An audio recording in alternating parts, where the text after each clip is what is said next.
back on Cowboy Logic. If you guys could see what goes on, you'd laugh between. Because we're laughing right now. We're still laughing. And we're going to go to a Rav favorite. Some folks that are in the chat room all the time will recognize him. Chris Rose. Chris Rose Wolf. We don't know what the WV on his name stands for, but we just know him as Chris Rose Wolf. That's West Virginia. And he is running for a Senate seat in West Virginia. And the Rav Warriors need to get behind Chris. And we have been for so long. You're fourth-generation coal miner, sixth-generation West Virginian, lifelong conservative, Tea Party member. You volunteered for Trump in 2016 and 2020. NRA Gun Owners of America member and American energy advocate, among many other things, and hopefully we can add state senator to that. Yeah, and a damn good friend to Cowboy Logic, man. We love you like a brother, and we can't wait for you to knock this baloney guy, or whoever you're running against, Senator Baloney, out of the mix, because there's a lot that we've learned about this guy that's really unattractive. Okay. Don't you agree? Well, absolutely. You know, West Virginia is one of the most conservative states in the country. We like to call it, the capital of the MAGA movement. It's votes for Trump like no other. But yet we have rhinos like who I call Phony Maroney, or a lot of people call him Phony Baloney. He's a phony Republican. The Democrats, such as himself, can't win in a general election anymore. So what they do is they run in Republican primaries with a lot of money, and they get elected, and they still stick to the Democrat platform. This guy is sick. He supports transgender drugs for children. He supports the Green New Deal. He supports men playing in girls' sports and showering in their locker rooms. He's anti-Second Amendment. He's pro-abortion. He has everything that West Virginia does not agree with and does not stand for right beside him. But how did he get in? How did he get in the first place? So I was just going to ask, how did he get in? Well, because in 2016, when he initially ran, he attached his coattails to Trump and spoke a very strong conservative message. But guess what, folks? You can do that to get in, but voting records matter. Once you get in there and you have your name attached to votes, you can't run away from that voting record. And we have been going around the entire district tagging him with his voting record, because the district deserves to know that this guy's not the conservative that he has told them he is, and he is not even close to even being a moderate. He is more liberal than the Democrats are in the state Senate. We have a super majority, but he's even to the left of the Democrats that remain in the state legislature. We're seeing this, though, Chris, all over the country with Ronna McDaniel running the RNC. In fact, to take George Santos's seat, they basically put a registered Democrat in there, and then they wonder why they lose. And it is Republicans in name only. And it's been going on for decades. It's so entrenched. And thank God West Virginians at least have a lot of Cowboy Logic. And it's a heavily Republican state. And hopefully you can pull this one off. So let's talk about Sleepy Mike Maroney. Yeah, let me can I ask about this? All right. So I would assume that in state senates, it's very similar to that of a federal level seat, except you're voting and listening and studying only state-related matters for the most part, things that affect your constituents, which would be your state of West Virginia. How often, Ron, get this ready to roll, because I'm going to throw this cue to you. Chris, how often does Mr. Baloney, Senator Baloney, do this when Senate's in session? Senate Bill 658 is a supplemental appropriation from the unappropriated surplus balance of general revenue in the amount of $22,600,000 to the Department of Administration Public Defender's Services budget item. $2.6 million is appropriated to a new public defender corporation surplus line, and the remaining $20 million is appropriated to a new appointed council fee surplus line. Mr. President, I urge passage. He wasn't actually. I shouldn't be laughing. It's a total disgrace, right? Yeah, I shouldn't be laughing, but I have to laugh. I mean, we embellished a little bit on that, but I mean, you can see the guy's falling asleep. Yeah, but hold on a second. Absolutely, and. Now, go ahead. I'm sorry. Well, no. Ron, play that again. What I got to identify what the hell is on the top of the guy's head. Ron, Senate Bill 658 is a supplemental appropriation from the unappropriated surplus balance of general revenue. Is that a hatchet? $2,600,000 to the Department of Administration Public Defender's Services. Hair carvings? $2.6 million is appropriated to a new public defender corporation surplus line, and the remaining $20 million is appropriated. He didn't even wake up when he dipped over. Normally when you go, you wake up. He didn't wake up when he dipped over. Look, this guy, we got to do something about this, West Virginia. We got to do something about it. Chris just told you all the things he's in favor. He co-sponsored a bill that's disgraceful. And he's a radiologist, he's a doctor, and he has no problem with kids as young as 10 transitioning. I mean, how about parental rights? That's exactly right. Are the parents notified? Is he against notifying parents? He absolutely is against notifying parents. So he supported legislation. When we in West Virginia closed the only abortion clinic in the state of West Virginia, he actually introduced amendments for that to where teenagers could still go get abortions without their parental consent behind their backs. And he also doesn't want parental consent and parental authorization for medical procedures. In the Takubo Amendment, him and Senator Tom Takubo sponsored legislation to allow loopholes for transgender drugs to be given to our children and without parent consent because it'll be deemed, quote unquote, medically necessary. So this guy's absolutely terrible. He's a transgender activist. He supports all this woke stuff. He does not represent our West Virginia values, and we're going to hold him accountable at the ballot box. I'm telling you right now, this race is extremely important in the state of West Virginia. And there's some other stuff like the Green New Deal he supports that's going to affect the entire country because right now, West Virginia is the battleground for the Green New Deal. And how it goes down here, how we win or lose here will affect the entire country. And this guy is on the wrong side of that issue as well. He aligns with Bill Gates and the Communist Chinese Party instead of our coal, oil, and gas workers. He aligns with woke corporations instead of the Christian West Virginians of our state. This guy is terrible. We're going to take him out, and we're having a blast traveling these 6 counties because I'll tell you what, we got some internal polling, and we're up by a lot. And we got to keep the foot on the gas to deliver this win for West Virginia. But it is time to have a true conservative patriot in Charleston. Where does his financial backing come from? Have you dug into that with opposition research? Absolutely. He's backed by big pharma and big hospital networks. So the hospital networks of the state who are against medical freedom, who are pro-transgender medicine, and who are pro-abortion are backing him. And he's also, no shocker, backed by Pfizer. So I'm sure that doesn't come as a surprise for anyone knowing that the chair of the Senate Health Committee, who is anti-medical freedom, is getting huge kickbacks on the campaign trail from Pfizer. You know, I expect this from New York, New Jersey, Virginia even, California, and, you know, the West Coast. But West Virginia, who the heck would have thought? This guy is 2 terms, right? He's been in there like 8 years. That's correct. He's been in there 8 years. He's up for a 3rd term, but we're going to hold him accountable at the ballot box. The primary is the race. There is no libertarian. There is no Democrat. This primary is the general. This will decide who is the next state senator for this district. This will decide who's going to go to Charleston and fight for us. Or we're going to have Chris Rose, who is a MAGA Republican, who's going to stand with President Trump from the State House to the White House and fight for American energy, fight and stand up with Texas to secure the southern border, and fight back against the woke stuff going on in our schools and protect our children? Or are we going to have phony Mike Maroney, who's going to be a transgender activist? He's going to push vaccine mandates, and he's not going to protect our children or secure our border. And we have to decide which 2 ways we want to go here. This has not been more of a clear primary in this district's history. We have a Democrat running in a Republican primary, and it's time to send him packing.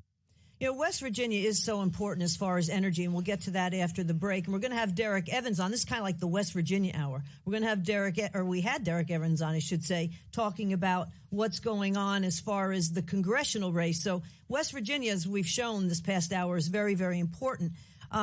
But let me ask you this. I just don't understand how somebody could even get a hold, like you say, he ran as a Republican, but is there just most people trying to pay their taxes and not paying attention, and now suddenly they're waking up? Well, what I would say would happen is he was an unknown quantity. When he first got elected, he had no previous voting record, no previous political activity. And when you have candidates running for the first time, unfortunately, they can promise one thing and then get elected and do another. But now, you know, that he has a voting record and he's done some terrible things over the last several years. People have waken up to who Mike Maroney really is.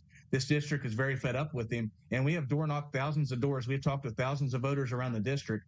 And I can tell you this right now, we have not knocked a single door. We have not had a conversation with a single voter who supports what this guy has done as our senator. So we're feeling pretty good about it. Internal polling shows us with a 28% lead, but we're taking nothing for granted.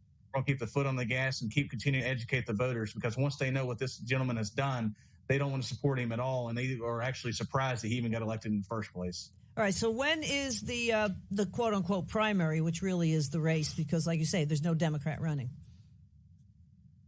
The primary is on May 14th here in West Virginia, when we will be defeating Mike Maroney. Not arrogance, but confidence, right? We're not running because we're not going to run if we don't think we can win. And we're also going to have a good night celebrating Congressman Derek Evans, because in that race as well, the primary will be the race. So we're going to have Senator-elect and Congressman-elect here in West Virginia, and it's going to be a fantastic victory for Patriots on primary night. Warriors behind you guys. All right, we're going to have more. We're going to have more with Chris Rose when we get back. Chris Rose, woo. You're watching Cowboy Logic.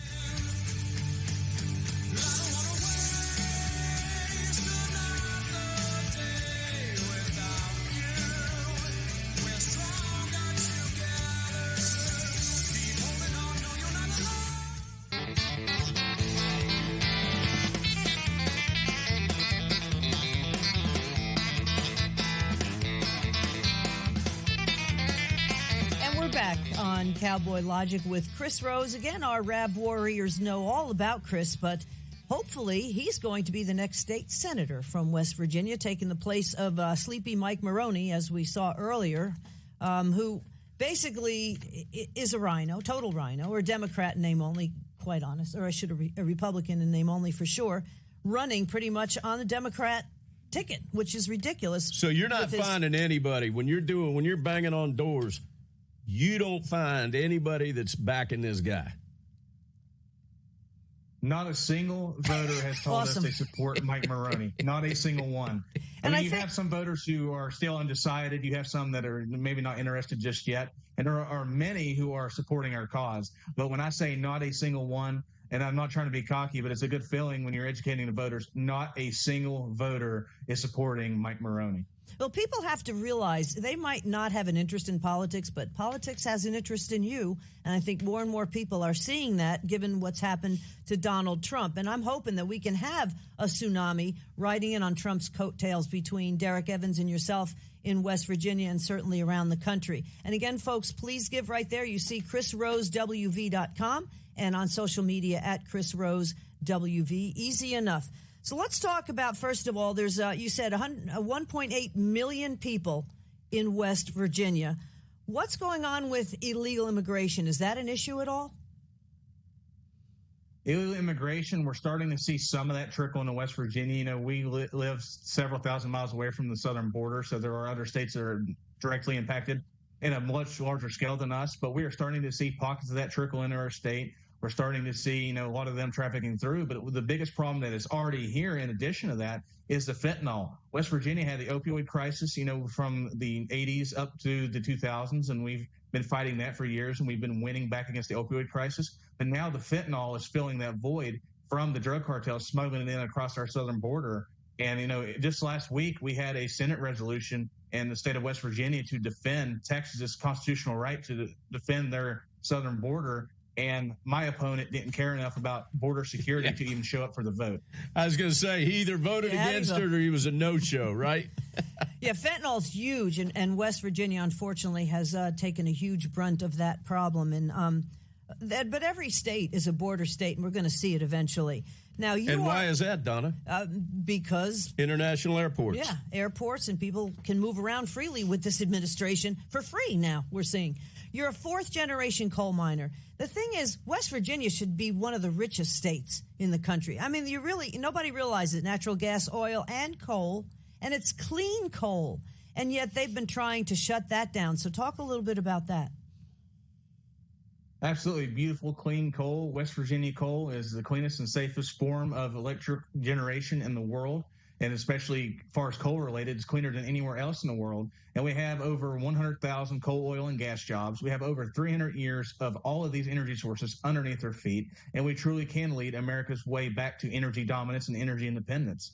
But what we have is these rhinos in our state legislature who continue to subsidize the Green New Deal. There have been several bills go through where they subsidize wind farms and solar farms with tax dollars created off the backs of coal, oil, and gas workers. And the biggest atrocity of all of that is this one that was called Forum Energy. Over $300 million taken from the West Virginia taxpayers off the backs of coal mines oil and gas fields and these workers and given to Bill Gates in communist China to set up shop in Weirton, West Virginia, and call it Forum Energy. And the goal of this company, its mission, is to put all of our coal, oil, and gas out of business. And that is talking the absolute bankruptcy of the state of West Virginia, because we have over 100,000 of these good-paying jobs, and 6 to 7 more are supported in our local economies, from the guy who may change your oil to the grocery store. This would bankrupt West Virginia. It would destroy all of our jobs. It would bankrupt our state. And the fact that my opponent, who represents the largest energy district in the state, thought this was a good idea shows he's out of touch with our West Virginia values, and he's out of touch with West Virginia as a whole. Is he out of touch, or is he deliberately trying to damage your state? You know, that argument could be made as well, because he's trying to transfer kids. He's trying to allow men to play in girls' sports, shower in their locker rooms. He's against our energy jobs. I mean, at the end of the day, someone has to question this guy's motives. You originally campaigned as a strong conservative, but now you're pushing all the radical leftist propaganda. You know, I would thought, looking at his voting record, you think I'd be running against AOC or Joe Biden himself. So it's just sad to see this guy's a total disgrace, and West Virginians are fed up, and we've had enough. Have you been able to debate him? So we've only met on the campaign trail once. So another thing he has in common with Biden, other than sleeping on the job, is he loves to hide in the basement. We only were at Marshall County, had a picnic, and we debated a little bit on his voting record. And he tried to get up and he tried to defend transgender dysphoria as a real thing. Instead of it being a mental illness, he actually tried to say that anyone who tried to prevent them from transitioning was cruel. And the people at that county picnic even tried to say that maybe he shouldn't even get up to speak at all. It was bad enough you attacked his voting record. It was even worse he tried to defend it. And ever since that moment, he has turned down every invitation for debate. We've invited him to debate in all 6 counties. He can set the time, he can set the place, and we'll be there. But he is refusing to debate us. He is going to try to win this thing from the basement.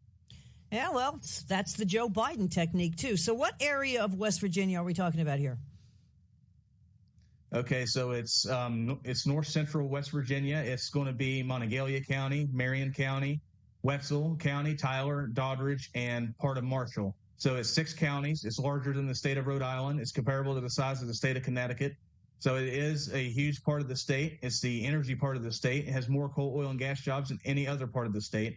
And it's time that we have someone who's willing to step up and represent us in Charleston, fight for our jobs, fight for our freedoms, and preserve our way of life here in West Virginia. How many state senators do you have in the state of West Virginia total? We have 34 total. There's 17 Senate districts. There's 2 per district, so we have 34 total. Mm-hmm. Okay.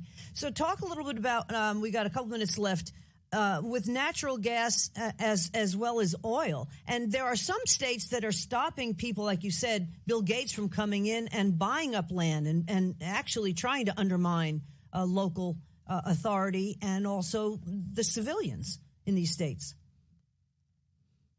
Right. So on that, actually, my opponent actually opposes the bill that prevents Bill Gates and Communist China from buying up our farmland. And I actually have promised the farmers and the people of West Virginia, when I win, I will proudly introduce legislation to put a stop to that. And, talking about the gas stuff, my opponent, as far as the gas lines and gas workers in that industry, has no interest in getting rid of excess regulations to unleash American energy. As the federal government tightens its grip, we need to have people in Charleston that's willing to fight back against that and challenge the unconstitutionality of some of the stuff the EPA has done. Our Attorney General, who's running for governor, Patrick Morrisey, already challenged, West Virginia versus the EPA. And that ruling has already gave the states the authority to fight back against that. But sleepy Mike Maroney would much rather side with the Green New Deal and AOC than he would stand up for these jobs and get American energy going again. You look at inflation, you look at high energy prices. West Virginia is a poverty-stricken state, but the answer is underneath their feet. We have to unleash American energy. It's underneath our feet here in West Virginia, and that's what will lead us to prosperity. Amen. Chris Rose, how is the local or the state media treating you, and how are they treating Mr. Baloney? Well, Mr. Baloney, he hides in the basement, so they don't do very much with him. With me as a MAGA Republican, you can imagine they ignore your candidacy if you try to get on their shows and their networks to promote your message. They'll do hit pieces on you, but they won't let you come on and respond. So right now, the attack on me and the local mainstream media is that I am too conservative. I'm too much like Donald Trump. They smear me and call me the poor man's Donald Trump. It was meant to be an insult, but I'll wear that as a badge of honor. for someone to try to put me in the same conversation as the greatest president in my lifetime, I'll wear that as a badge of honor. They might mean it as an insult, but I'll tell you right now, from the State House to the White House, I'm proud to be associated with President Trump, and I'm going to help him make America great again. Well, keep that hat on for one more second here, Chris. You're going to take it off in a minute. Because, at the end of every show, ladies and gentlemen, you know it, we honor our J6ers with the most beautiful national anthem ever sung. And we also recognize Brother Lego Man, Robert Morse, still there. Still there. So, without any further ado, Chris Rose, ChrisRoseWV.com, ladies and gentlemen. Support this man. Let's remove our hats, gentlemen. Ladies, hand over to heart for the most beautiful national anthem ever sung by our beloved J6ers. We'll see you next week. Thank you all. God bless.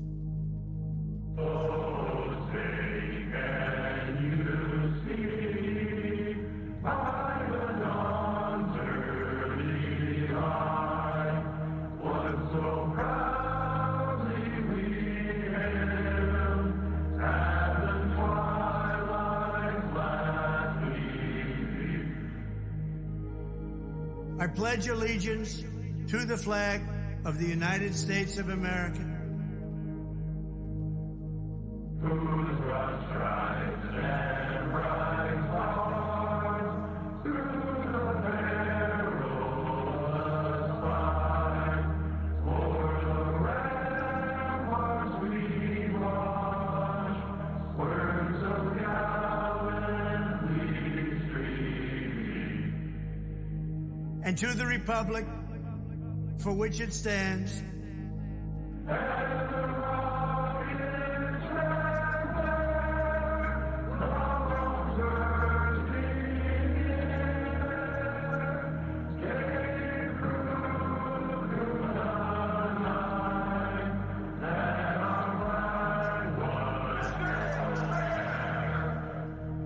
one nation, under God,